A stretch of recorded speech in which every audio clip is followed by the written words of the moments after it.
Put a glass of sugar water on a bench and send a beam of polarized light through it.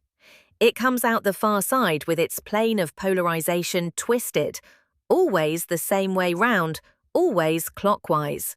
Every glass, every kitchen, every time. Which means every sugar molecule in that water is the same hand. Not most, all. And the laws that built them, the Coulomb force, the Schrödinger equation, the whole of quantum electrodynamics, do not know left from right. They have no preference at all. Yet ammonia, a smaller molecule, obeys that rule perfectly. It flatly refuses to have a hand. Same law, two opposite answers. And the only thing that changed is how many atoms you have. I want to stay in that glass of water because what you have described is not a curiosity. It is a violated theorem, a real one, provable in about 4 lines. It says, if the Hamiltonian of a system is unchanged when you reflect space in a mirror, then any non-degenerate stationary state of that system, any state that sits there without evolving and is alone at its energy, must itself be either even or odd under that mirror. It must have a definite parity. And a state with definite parity is its own mirror image up to a sign, which means it cannot be left-handed and it cannot be right-handed. It also cannot have an electric dipole moment. Ammonia obeys that theorem exactly, and we have measured it obeying it. Sucrose, table sugar, does not, and you can see the disobedience with a torch and a piece of Polaroid. Then either the theorem is wrong, which I doubt, or it is quietly doing less work than it appears to. So let me be suspicious in the right place. Which word in that theorem is carrying the trick? The word is stationary. The theorem does not say a molecule cannot be handed. It says a handed molecule cannot sit still forever. A handed state is not an energy eigenstate. It is a superposition of 2 eigenstates close together in energy, and therefore it evolves. It oscillates back and forth between the 2 hands at a rate set by how close those levels are. So the theorem is really a statement about time. Handedness is allowed. It is just supposed to be temporary. And now the question becomes quantitative. Temporary for how long? For ammonia, tens of picoseconds. For sugar, a number so large that longer than the age of the universe badly undersells it, and I will show you exactly where that comes from. And somewhere between a molecule of 4 atoms and a molecule of 45, temporary turns into permanent, and a symmetry of the laws stops being a symmetry of the world. So this is not philosophy. This is an actual number, in actual seconds, that runs away from us as the system gets bigger. It is a number in seconds, and the way it runs away is the most important scaling in this series. Philip Anderson put that example in front of the physics community and said, "Look at what that means." So let me take us to his paper. It is the frame for the next 12 hours. This is the 1972 paper. The 4th of August, 1972, in Science. Philip Warren Anderson at Bell Labs in Murray Hill, New Jersey. The title is More is Different, and the subtitle is the part people forget. Broken Symmetry and the Nature of the Hierarchical Structure of Science. He would win the Nobel Prize 5 years later. And the paper opens by conceding almost everything to his opponent. He writes, verbatim, "The reductionist hypothesis may still be a topic for controversy among philosophers, but among the great majority of active scientists, I think it is accepted without question." He accepts it too. Everything is made of the same stuff, obeying the same laws, and he is not going to argue about it. Which makes whatever comes next much harder to dismiss, because he has not left himself an escape route. He has not. And here is the move, again verbatim. The main fallacy in this kind of thinking is that the reductionist hypothesis does not by any means imply a constructionist one. The ability to reduce everything to simple fundamental laws does not imply the ability to start from those laws and reconstruct the universe. And then, the sentence the paper is remembered for. The constructionist hypothesis breaks down when confronted with the twin difficulties of scale and complexity. Notice there are two difficulties named, not one. Scale is the number of particles. Complexity is the structure they arrange themselves into. They are different problems, and they compound. Let me make sure I have the shape of the claim, because it is easy to hear it as softer than it is. He is not saying reduction is true, but reconstruction is inconvenient.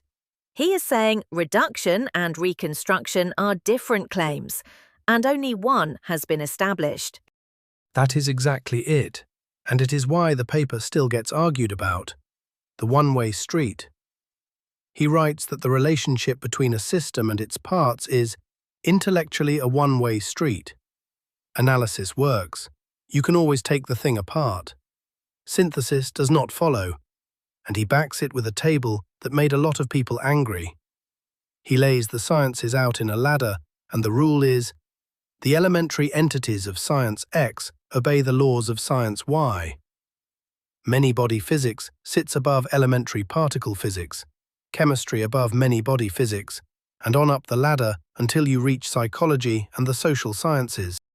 And the anger comes from people reading that ladder as a ranking. From both directions, actually.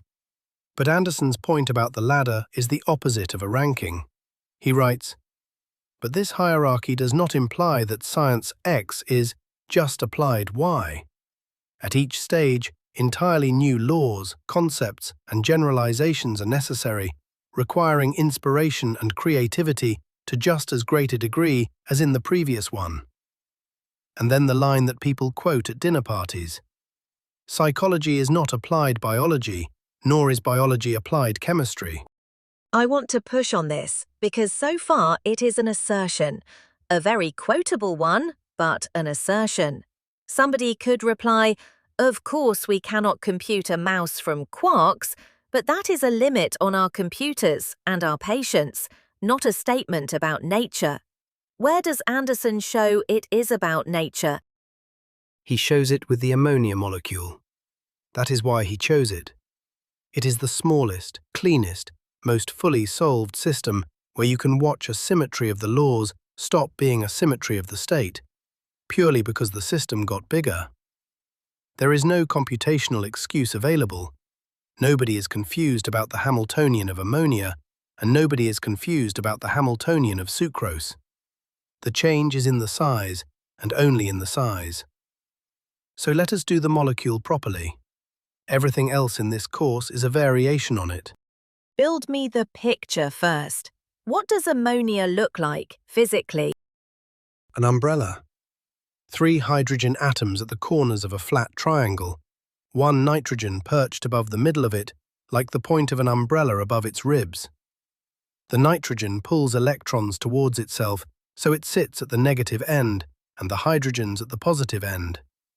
The molecule has an electric dipole moment along the umbrella's axis. Now the trick. That umbrella has a mirror image. Put the nitrogen the same distance below the triangle.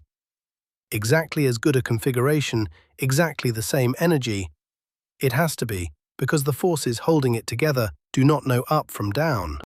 So there are 2 of them, degenerate, mirror images, and a real ammonia molecule is sitting in one of them. That is the natural thing to say, and it is wrong in a very instructive way. The 2 configurations are not isolated from each other. To go from umbrella up to umbrella down, the nitrogen has to pass through the plane of the 3 hydrogens. It turns inside out, like an umbrella in a gale. That flat configuration costs energy. It is the top of a hill between 2 valleys. And the height of that hill has been measured, about 2,000 inverse centimeters, which in friendlier units is a quarter of an electron volt. And in its ground state, the molecule does not have a quarter of an electron volt to spend, so classically it is stuck in whichever valley it started in. Classically stuck forever. Quantum mechanically not stuck at all. The nitrogen's wave function does not stop at the hill, it leaks through. Anderson's phrase, the nitrogen can leak through the triangle of hydrogens to the other side, turning the pyramid inside out. And once the two valleys are connected, however feebly, you have a two-level system, and the tunneling amplitude between the wells lifts the degeneracy. So the two states get pushed apart. Let me guess before you tell me, because this is a two-state problem. If the coupling between two degenerate states is some amplitude, the eigenstates are the even and odd combinations, up plus down and up minus down, split by twice that amplitude, one below the original energy, one above. That is exactly right, and it is worth pausing on what each combination is. The even one, up plus down, is the lower. The nitrogen is genuinely, simultaneously above and below the triangle with equal weight. No preferred direction and therefore no dipole moment. Anderson's sentence, a truly stationary state, can only be an equal superposition of the unsymmetrical pyramid and its inverse. That mixture does not have a dipole moment. The odd combination, up minus down, sits just above it and has no dipole moment either.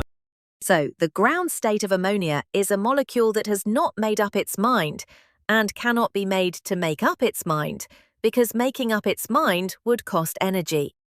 It would cost exactly half the splitting. And now the number, which is the reason ammonia is famous. That splitting between the even and odd states is about 0.8 of an inverse centimeter. Translate that into a frequency and you get about 24 gigahertz, a microwave.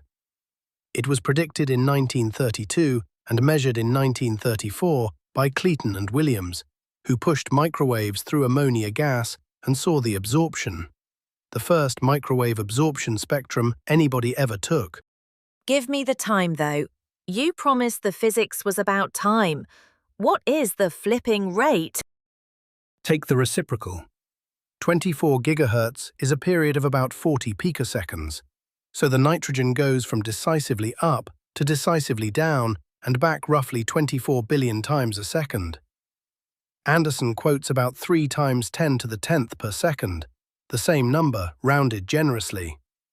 So prepare an ammonia molecule as a clean upward umbrella, and it is a clean downward umbrella 20 picoseconds later, and back again 20 picoseconds after that, forever. And that is genuinely measured, not inferred. A picture that neat could easily be a cartoon. It is measured, and better than that, it was engineered. In 1954 at Columbia, James Gordon, Herbert Zeiger, and Charles Townes took a beam of ammonia molecules and passed it through a shaped electric field that deflected the upper state one way and the lower state the other, because the two respond differently to a field, and threw the lower state away. That left a beam of molecules all in the upper level of the doublet. They fed it into a metal cavity tuned to just under 24 gigahertz, and the molecules dumped their energy into the cavity in phase. That is the first maser. Microwave amplification by stimulated emission of radiation. The whole device runs on the tunneling splitting of an umbrella turning inside out. So the first maser in history is a machine built out of a symmetry that has not been broken. Better fact than I expected. And it hands us the hinge of the whole conversation for free, because I glossed over something.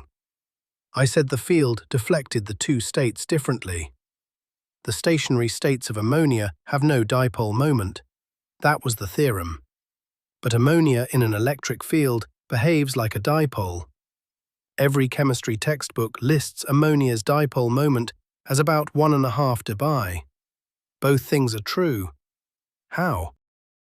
Because the field changes what the stationary states are. It mixes the even and the odd combination back together. Exactly. And it comes down to a competition between two energies. On one side, the tunneling splitting, what the molecule saves by staying symmetric and undecided. On the other, what it would save by lining its dipole up with the applied field. Those two fight. If the splitting wins, the eigenstates stay symmetric and the molecule has no dipole. If the field wins, the eigenstates become the localized umbrellas again, up in one case, down in the other, and the molecule is an ordinary dipole. So there is a crossover field, and I can estimate it.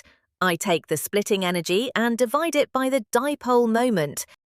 Do that, and you get about 30 kilovolts per centimeter, which is a real field. Large, but people apply it every day across a pair of electrodes in a molecular beam machine. So ammonia sits in an interesting place.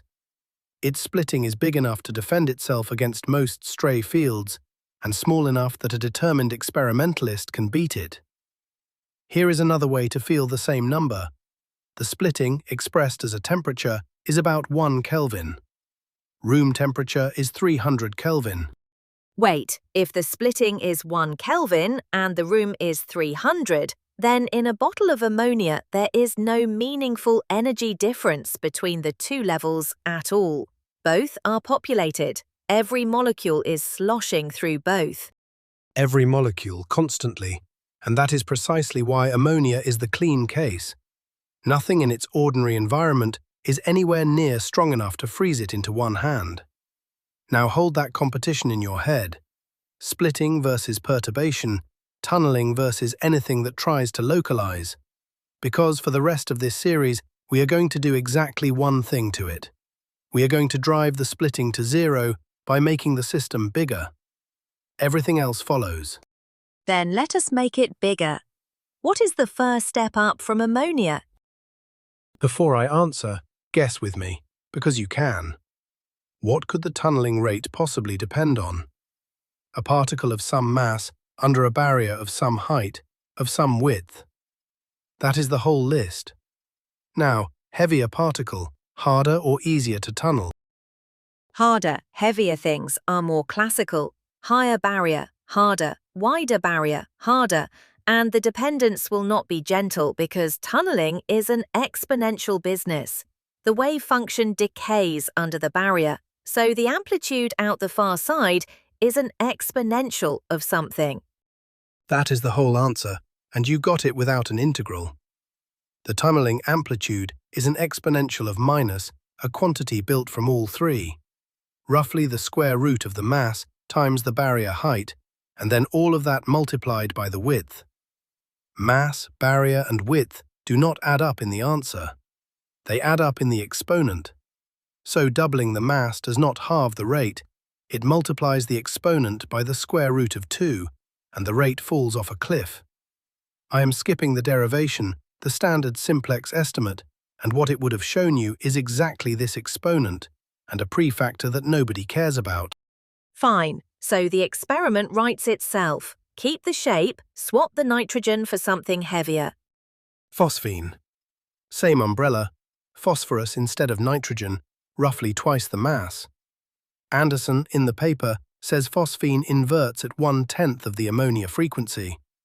That number is wrong by at least 9 orders of magnitude in the direction that makes his argument stronger. And it was already known to be wrong when he wrote it. The published estimates going back to the 50s said the splitting was far too small to see, and searches for the phosphine doublet had already failed several times over. It was a slip, not the state of the art. He bins phosphorus trifluoride correctly in his very next sentence. Phosphine's barrier is not 2,000 inverse centimeters like ammonia's. It is roughly 6 times that, 11 to 12,500, depending on whose calculation you take, and wider. The splitting has never been observed after more than 80 years of hunting. The best modern calculation from Sousa Silva, Tennyson and Yurchenko in 2016 puts it below 10 to the minus 10 inverse centimeters. Convert that for me. I have no feel for 10 to the minus 10 inverse centimeters. A few hertz at most, possibly far less. So ammonia turns itself inside out about 24 billion times a second, and phosphine, the same molecule with one atom swapped, turns itself inside out at most a couple of times a second. One substitution, a factor of 10 billion at minimum. That is what "it lives in the exponent" buys you. And Anderson's next step in the paper is a molecule that is not one atom heavier, but a whole molecule bigger. Sugar. He writes, We may then go on to more complicated molecules, such as sugar, with about 40 atoms. Sucrose has 45, so he was close. And think what inversion would even mean. It is not one atom hopping through a plane. To turn a sugar molecule into its mirror image by tunneling, essentially the entire skeleton has to move.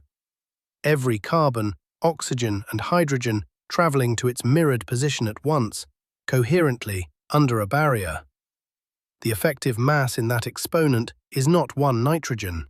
It is the whole molecular rearrangement, and the path length is the whole reorganization. So the exponent is not slightly bigger, it grows roughly in proportion to the size of the molecule, and the rate falls exponentially with size. And let me cash the promise from the top. One substitution brought 10 orders of magnitude. Ammonia flips in 20 picoseconds, so 10 orders of magnitude takes me to 1/5 of a second, and the age of the universe is around 10 to the 18 seconds. So I need 18 more orders of magnitude, and I have 40 more atoms to spend.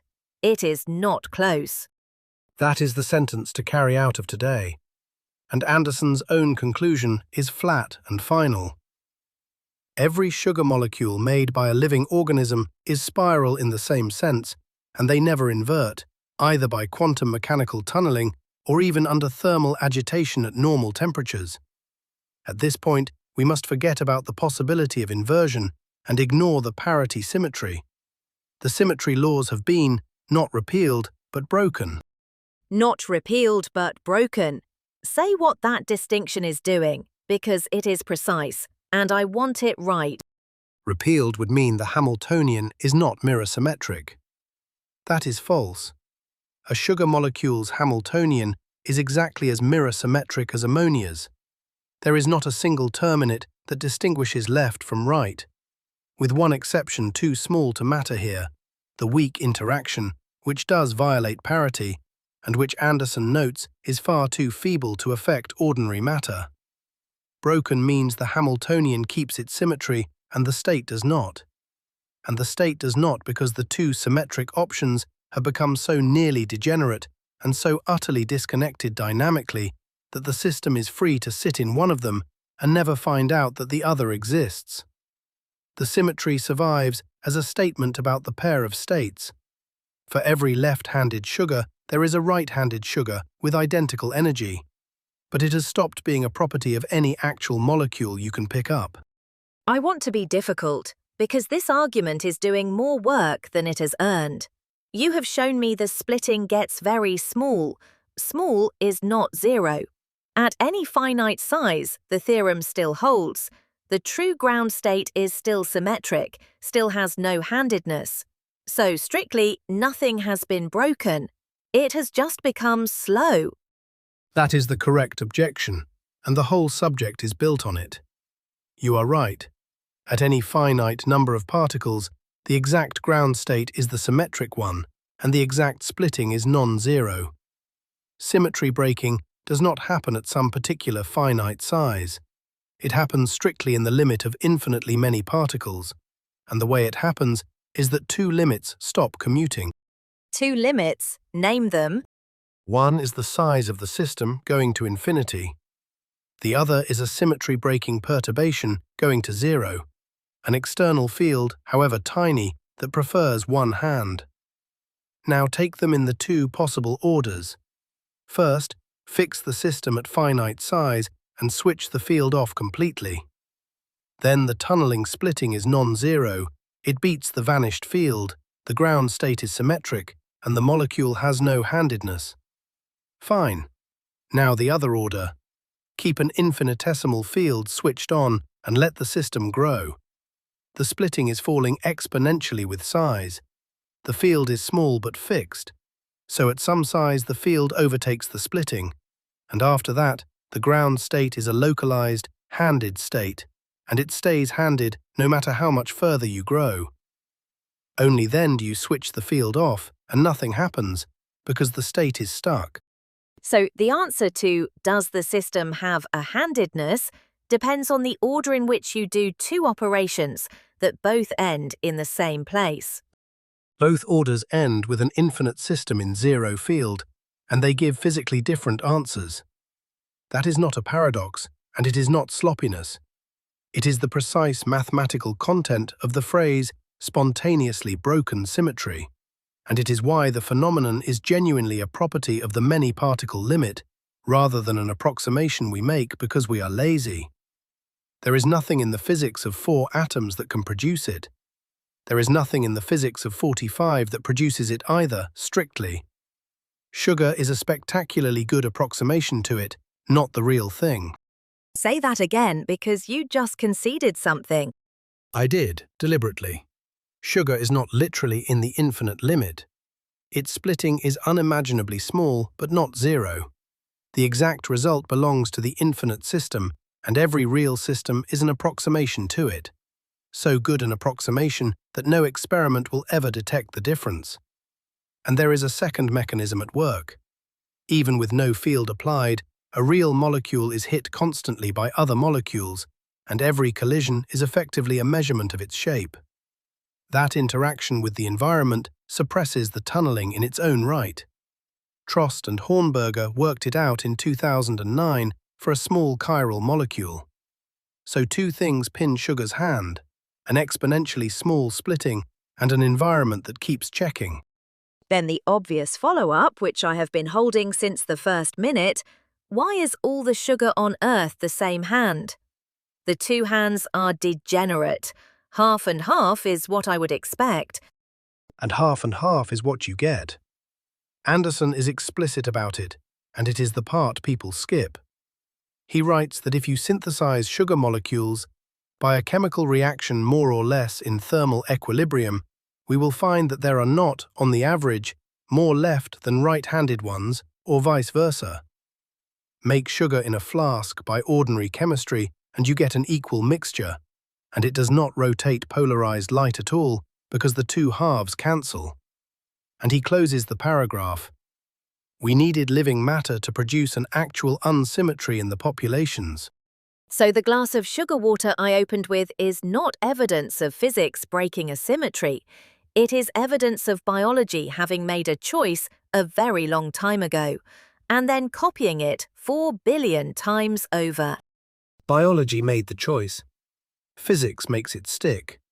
2 separate facts, and the second is the one this series is about. Physics guarantees that once a molecule that size is handed, it stays handed essentially forever. Life is what arranged for all of them to be handed the same way. And we will meet the case where physics does both jobs by itself. A crystal, cooling. But that is a conversation for another day. Then let us go the other way. You keep saying, make it bigger. I want to know what happens to the problem when you make it bigger.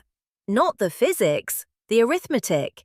Because the standard reply is, in principle, we write down the Schrödinger equation for all the particles and solve it. Why is that not the end of the conversation? Because of one fact about quantum mechanics that has no classical counterpart, and that people systematically fail to feel. Take the simplest quantum object there is, a spin that can be up or down, which is the ammonia doublet again, wearing its 3rd costume of the hour. 2 states. Now take 2 of them. Up, up, up, down, up, down. 4 states. 3 spins, 8. The number of states is 2 multiplied by itself, once for each spin. 2 to the power n. Which is exponential. And exponentials are alarming in a way people nod along to without ever doing the arithmetic. Do the arithmetic on me. Gladly, and it is worth doing once in your life. How many of those spins before the number of states in the Hilbert space exceeds the number of atoms in the observable universe, which is about 10 to the 80th? I have no intuition for this at all, which is exactly your point. I will guess something like 1,000,000. 270. 270 spins. 270 little arrows, each pointing up or down, and to write down a general quantum state of that system, you need more numbers than there are atoms in the universe. Not more than we can store. More than there are places to store them, at 1 number per atom. And a cubic centimeter of solid, a lump you can hold between finger and thumb, is 10 to the 23 atoms. A single grain of salt is about 10 to the 18. So the state space of 1 grain of salt is 2 raised to the power of 10 to the 18. That number has no name, and there is no analogy for it. This is the exponential wall, and it is not an engineering problem that better hardware fixes. Moore's law adds a spin every couple of years. Give me the real numbers then. What can people actually solve exactly today? For a lattice of interacting spins, exact diagonalization, literally building the matrix and finding its lowest eigenvector, reaches about 40 spins routinely, and around 50 in 2 dimensions on a supercomputer if you exploit every symmetry. For electrons on a lattice, where each site has 4 possibilities instead of 2, empty, spin up, spin down, or doubly occupied, you reach roughly 20 sites, with a basis of order 100 billion states. 20 sites. That is a patch of crystal, 4 atoms by 5. And the obvious escape is Monte Carlo. Do not enumerate the states, sample them. Which works beautifully. For bosons, helium, many spin systems, cold atoms, it gives essentially exact answers for large systems. For fermions, it hits a wall of its own, called the sign problem, and the root of it is Pauli. Swapping 2 identical fermions costs you a minus sign, and those minus signs are precisely what you are trying to average over. The quantity you would like to treat as a probability is not positive. It changes sign from configuration to configuration, and the cancellations mean your statistical error grows exponentially with system size and with inverse temperature. So the exponential comes back in through the window. Matthias Treuer and Uwe Jens Wieser proved in 2005 that solving the sign problem in general would solve every problem in the complexity class NP, a polite way of saying nobody expects a general cure. But I have heard of methods that beat this, and I do not want to be sold a wall that is not there. Density matrix renormalization group. Tensor networks. Those work. They work superbly, and the reason they work is the interesting part. They do not defeat the exponential. They exploit the fact that nature does not use the space. Almost every state in that unthinkable Hilbert space is one no real material ever occupies. The ground states of ordinary matter huddle together in a vanishingly thin sliver of it, and these methods parameterize only the sliver. In 1 dimension, that is a theorem and a triumph. In 2 dimensions, it is still a conjecture and much harder, and for the model we most want, a doped Hubbard model, it is genuinely open. The wall is real, there are real ladders over parts of it, and the important parts are still standing. Which is roughly what Dirac said, and he said it very early. 1929, in the Proceedings of the Royal Society, in a paper on many electron systems, verbatim. The underlying physical laws necessary for the mathematical theory of a large part of physics and the whole of chemistry are thus completely known, and the difficulty is only that the exact application of these laws leads to equations much too complicated to be soluble. That is the reductionist position, and it has not changed in nearly a century. The laws are known. The equations are too hard. Here is where I want to be obstinate because Dirac's version sounds like a complaint about computers, and Anderson's claim was about nature. So grant me a magic machine. It has infinite memory, no sign problem, and it has just handed me the exact ground state wave function of 10 to the 23 electrons and ions in a lump of lead at 1 Kelvin. What have I not got? You have not got superconductivity.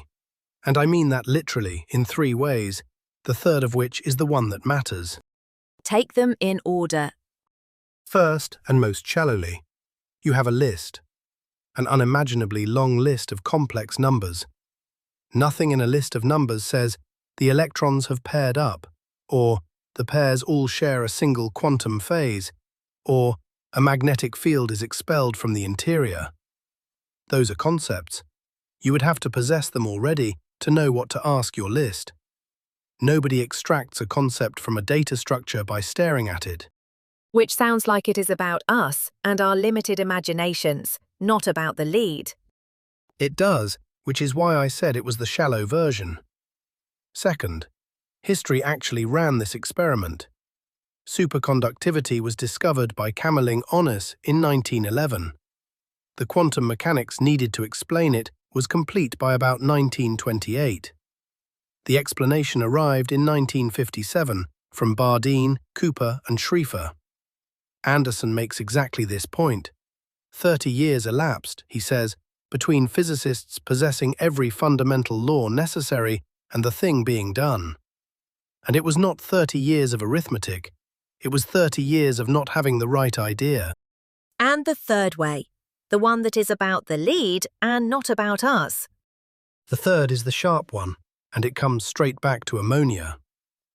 The defining properties of a superconductor do not exist in any finite system.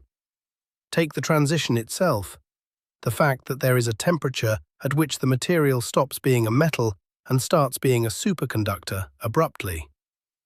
Li and Yang proved in 1952 that the free energy of any finite system is a perfectly smooth function of temperature. No kinks, no corners, no sharp transition. Ever. Stop? Why not? That is an extremely strong claim about every finite system in the universe. Give me the reason, not the theorem. The reason is almost embarrassingly simple. The partition function of a finite system is a sum over its states. Finitely many terms, each one a smooth positive exponential. Add up finitely many smooth positive curves, and what you get is a smooth curve. You cannot manufacture a corner that way. Corners need infinitely many terms. What Li and Yang did was show how the corner assembles. They tracked the zeros of the partition function out in the complex plane, and as the particle number grows, those zeros crowd in towards the real temperature axis and pinch it only in the limit. I am skipping that machinery. What it would have shown you is the corner forming, particle by particle.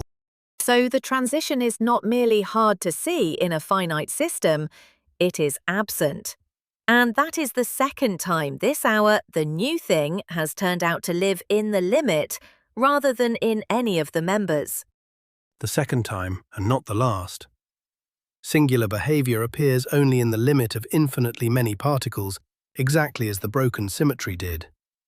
So when you ask your magic machine about a finite lump of lead, you are asking it about a system that, strictly, does not have the property you want explained. The phenomenon is a property of the limit. It is not in the parts, and it is not in any finite collection of the parts. Anderson puts it as a pair of impossibilities.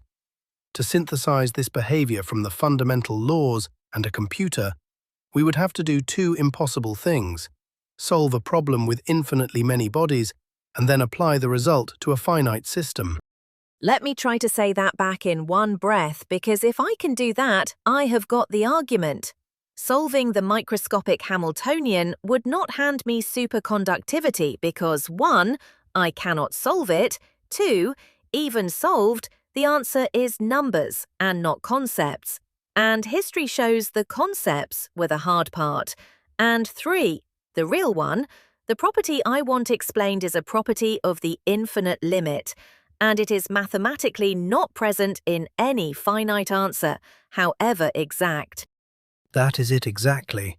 And the third point is what turns Anderson's essay from an opinion into physics. New law at each level is not a slogan about complexity being mysterious. It is the observation that certain properties are properties of limits, and limits are not contained in any finite member of the sequence.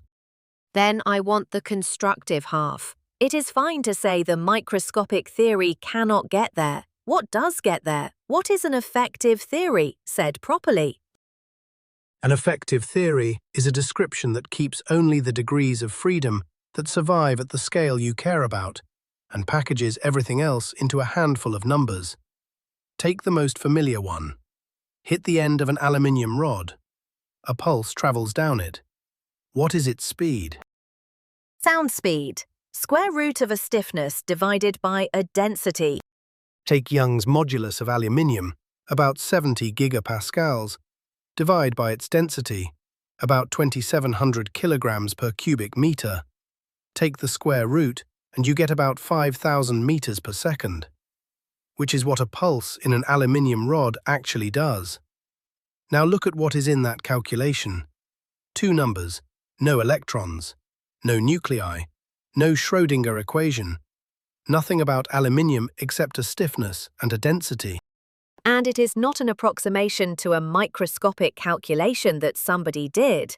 Nobody got the sound speed of aluminium by tracking 10 to the 23 atoms. Nobody ever has, and nobody ever will. And here is the claim I want to defend, because it sounds like showmanship and is not. The effective theory is more predictive than the fundamental one. 3 reasons. 1. It produces numbers you can check, and the fundamental theory in practice produces nothing at all. 2. It transfers. That same square root works for steel, glass, rock, a material nobody has ever computed, because the derivation never used anything specific. 3. And this is the deep one, it tells you which questions are answerable at this scale and which are not. Knowledge the microscopic theory cannot give you because it thinks every detail matters. Where is the cost? Nothing is free. The cost is real. An effective theory does not compute its own coefficients. It cannot tell you Young's modulus of aluminium. You measure it, or you go down a level and calculate it, which is hard. And it has a range of validity it does not announce. Push the frequency up until the wavelength is a few atoms across, and the formula fails, because a continuous elastic medium is the wrong picture. So it buys enormous predictive power over a stated domain, at the price of a few numbers you must get from elsewhere, and a boundary you must find by other means. Now push it harder. Sound is a bit tame. Give me an effective theory concept that is genuinely not present anywhere in the microscopic laws. Rigidity. Why does a steel bar resist being sheared? There is nothing in the Coulomb interaction between two ions that says resist shear. Shear resistance requires that the atoms have collectively agreed on a set of positions and are all holding those relationships, so the body can only respond as a whole. Anderson's phrasing is exact, because the parts find it energetically more favorable to maintain certain fixed relationships with each other. The symmetry allows only the body as a whole to respond to external forces. This leads to a rigidity. And he says something surprising immediately after that, doesn't he? That superconductivity and superfluidity are also rigidity. He does. Rigidity is also an apt description of superconductivity and superfluidity in spite of their apparent fluid behavior. That is one of the great unifications in the subject, and we will spend a whole conversation on it. The one-line version: a solid resists shear because it has fixed its atomic positions and stiffened against changing them. A superconductor carries current forever because it has fixed a quantum phase and stiffened against changing that. Same idea, different broken symmetry. And in the same passage, he says the leftover of a broken symmetry shows up as long wavelength vibrations, of which the familiar example is sound waves. So, sound itself, the thing I just used as a tame example, is a consequence of a broken symmetry. Sound is what is left over when a liquid freezes and space stops being translationally symmetric. A single atom has no sound in it. A pair of atoms has no sound in them. Sound is a property of the crowd, and it is lawful. It has its own equation, its own conserved quantities, its own predictions, none of which appear anywhere in the Hamiltonian you started from, which is Anderson's closing line for that whole section. In this case, we can see how the whole becomes not only more than, but very different from the sum of its parts. Before we go further, I want to close a gap, because from next time onwards, you will be talking about electrons in solids. Give me the fast version of single particle band theory.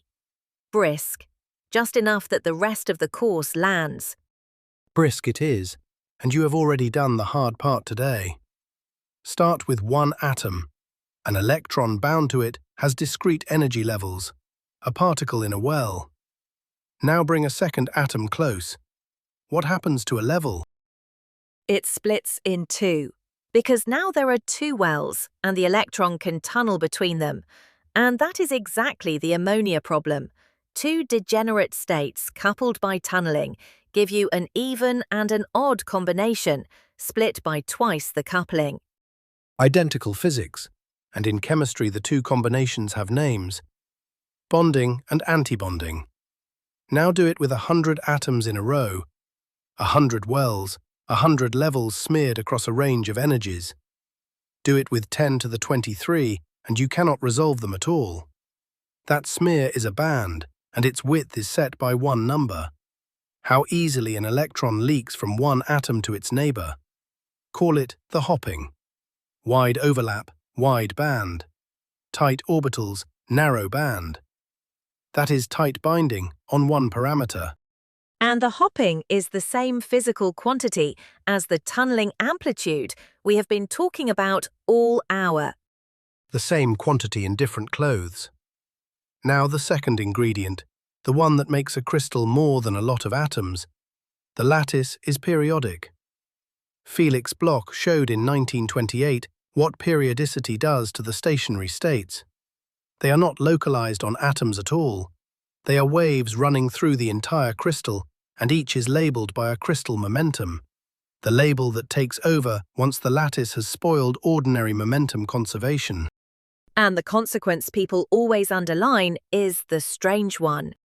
A perfect periodic lattice does not scatter an electron at all. Zero resistance. An electron in an ideal crystal propagates forever. The lattice sets which states exist, but it does not impede the motion.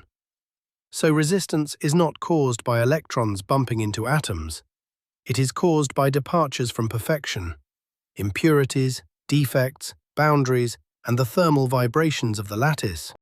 Then plot energy against crystal momentum, and you get the band structure, and gaps open in it wherever the electron's wavelength is right to Bragg reflect off the lattice planes. So whole ranges of energy are simply forbidden. Band where the levels are, gap where they are not. Now fill it up. And this is where Pauli does the work. Electrons are fermions, 2 per state, no more. So you pour them into the band structure from the bottom. The energy of the highest occupied state is the Fermi energy, and the surface in momentum space dividing occupied from empty states is the Fermi surface. Picture it as a shoreline. The sea is full of electrons, the land above is empty, and every interesting thing a metal does happens at the water's edge. And the shoreline is the only place anything can happen. An electron deep in the sea has no empty state to move into. Give me copper. Copper has about 10 to the 23 conduction electrons per cubic centimeter, roughly 1 per atom. Its Fermi energy is 7 electron volts. Express that as a temperature and you get about 80,000 Kelvin. 80,000. And a room is 300. So, thermally, the electron C in a copper wire in this room is essentially at 0 temperature. Essentially frozen. Only the electrons within a sliver of the Fermi surface, a fraction of order room temperature over 80,000 Kelvin, so about 1/3%, have any empty states to move into. Everyone else is locked in by Pauli. Hold on to that fraction. Almost everything a metal does is decided by a thin shell of states, not by the whole sea. And metal versus insulator falls out of how the filling lands. Partly filled band, and there are empty states and infinitesimal energy above the occupied ones, so a field can accelerate electrons and you have a metal. Completely filled band with a gap above it, nowhere to go without paying the gap, and a weak field does nothing, an insulator. Alan Wilson set that out in 1931. Every transistor ever fabricated is downstream of that sentence. Right, I have bands, gaps, a Fermi sea and a Fermi surface, and I can tell a metal from an insulator. And now you are going to tell me something is badly wrong with all of it. Something is badly wrong with all of it, and the wrongness is quantitative. So I'm going to hand you the ingredients rather than the answer. Everything I just described treats each electron as if it were alone in the crystal, moving in a fixed periodic potential. Nowhere did any electron notice any other electron. So test it. In copper, the conduction electrons are packed at about 10 to the 23 per cubic centimeter. How far apart is a typical pair? Volume per electron is 10 to the minus 23 cubic centimeters, so the spacing is the cube root of that, about 10 to the minus 8 centimeters, a couple of angstroms. About 2.3. Now price the Coulomb repulsion between two electrons sitting that far apart. Two charges, an angstrom or two apart, is an atomic scale energy, the same order as a chemical bond. So several electron volts, call it 6. 6 is right. Then I have a problem because you told me the Fermi energy of copper is 7. Those are the same number. The interaction I was invited to ignore is the size of the entire kinetic energy of the system. There is no small parameter anywhere. It is not a weak perturbation sitting on top of a solved problem. What we threw away is as big as what we kept. That is the situation, and there is a second thing that makes it worse. We said a perfect lattice does not cause resistance because the electron waves sail straight through it. True, but nothing we have said all hour concerns electrons scattering off each other, and periodicity gives you no protection whatsoever against that. Every one of those 10 to the 23 electrons is being shoved continuously by every other one with an energy comparable to its own. Then let me predict something, so it can be wrong. If every electron is being shoved that hard, the sharp single particle levels ought to smear out. No well-defined energy for a given momentum, no crisp Fermi surface, and none of the band structure we just built should survive. That is the prediction the numbers make, and it is why the observation is so strange. Knock electrons out of a copper crystal with ultraviolet light, measure the energy and angle they leave with, and you reconstruct the energy versus momentum relation they had inside. What comes back is not a smear. It is a sharp peak tracking a band, and it sharpens as you approach the Fermi surface. Something is protecting these electrons from each other, and naming that something is a whole conversation of its own, and it is coming shortly. Then the single particle picture should be garbage, and it is not garbage. It is the foundation of the entire semiconductor industry. It is not merely not garbage. For a simple metal, it is quantitatively good to a few percent, and those peaks sit exactly where a theory with no interactions at all says they should. A copper wire behaves as though its electrons barely speak to one another, while every one of them is being shouted at. That is the scandal, and it is the central puzzle of the first act. So that is question 1. Question 1. Why do metals work? Why does a theory that ignores a strong interaction describe a strongly interacting system? The answer belongs to Lev Landau in 1957. It is called Fermi liquid theory, and the short version, the electrons do not stay electrons. They dress themselves in the disturbance they create.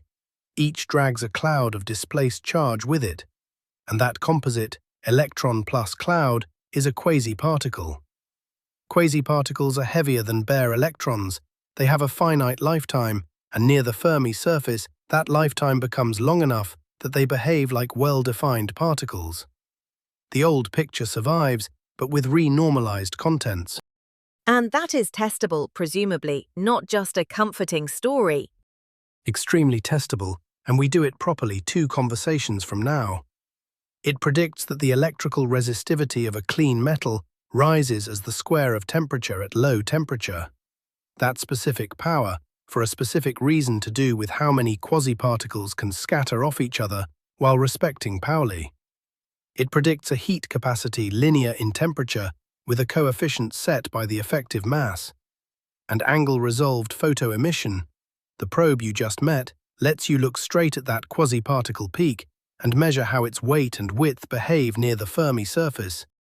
And question 2 is the one this whole hour has been circling. Question 2. Why does order appear? Take almost any material, cool it, and at some sharp temperature, it stops being one thing and becomes another. Iron cooling through its Curie point, a little over 1,000 Kelvin.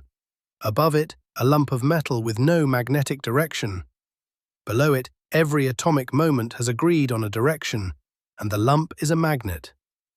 Nothing in the Hamiltonian picked that direction, the system picked it. Which is the ammonia story again, with 10 to the 23 participants instead of 4 atoms. Same skeleton. And if that were all it was, this series would be one conversation long. 3 things are genuinely new. Iron has a sharp transition at a definite temperature. Sugar has no critical point at all. It is simply stuck. Sugar chose between 2 options. Iron chooses from a continuous family, every direction in space, so it can point one way here and slightly differently a millimeter over.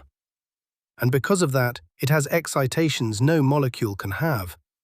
Long, slow twists of the ordering direction that cost almost nothing, plus a rigidity that makes the whole lump respond as one body. That is what acts 2 through 4 are for. And the same machinery covers superfluids and superconductors, which are the 2 showpieces. Helium-4, cooled below about 2 Kelvin, which flows without viscosity and climbs up and over the walls of its container in a film about 30 nanometers thick. Lead, cooled below 7 Kelvin, which carries a current forever and pushes a magnetic field bodily out of its own interior, which, with flux pinning to hold it in place, is why a magnet hovers in mid-air over a cooled ceramic, one of the few laboratory demonstrations that looks like a conjuring trick. And then, later on, the idea that explains why a magnet at its critical point and a fluid at its critical point, systems with nothing physically in common, obey numerically identical laws near the transition. That is universality, and it is the deepest reason effective theories are entitled to work. You have also promised, somewhere in that list, order that is not this kind of order at all. That is Act 3, and it is the strangest thing in the subject. There are states of matter demonstrably distinct from one another, with no broken symmetry and no order parameter. No quantity measuring how much of a choice the system has made, because it has not made one. What distinguishes them is a global topological property of the quantum states themselves, and the observable consequence is an integer. In the quantum Hall effect, you measure that integer as a ratio of a voltage to a current, and it comes out quantized to a few parts in a billion in a dirty semiconductor sample at finite temperature. Precision like that out of a messy system is not something the ordinary rules prepare you for, and the reason is that an integer cannot change a little bit. Then mark what is not understood. The cuprate superconductors, discovered by Bednorz and Müller in 1986, superconduct at temperatures the 1957 theory says should be impossible, and after 4 decades there is no accepted explanation.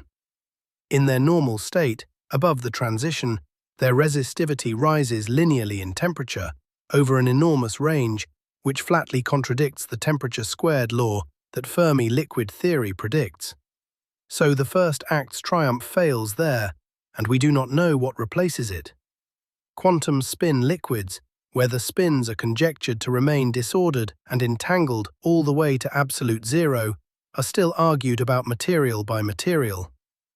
Those are where this series ends, and I am not going to pretend they resolve. Then let me hold the whole hour, because it comes down to 3 things, and I want to say them in my own words. First, solving the microscopic Hamiltonian would not give me superconductivity. Not because the sums are hard, though they are, but because the thing I want explained is a property of the infinite particle limit, and it is mathematically absent from any finite answer.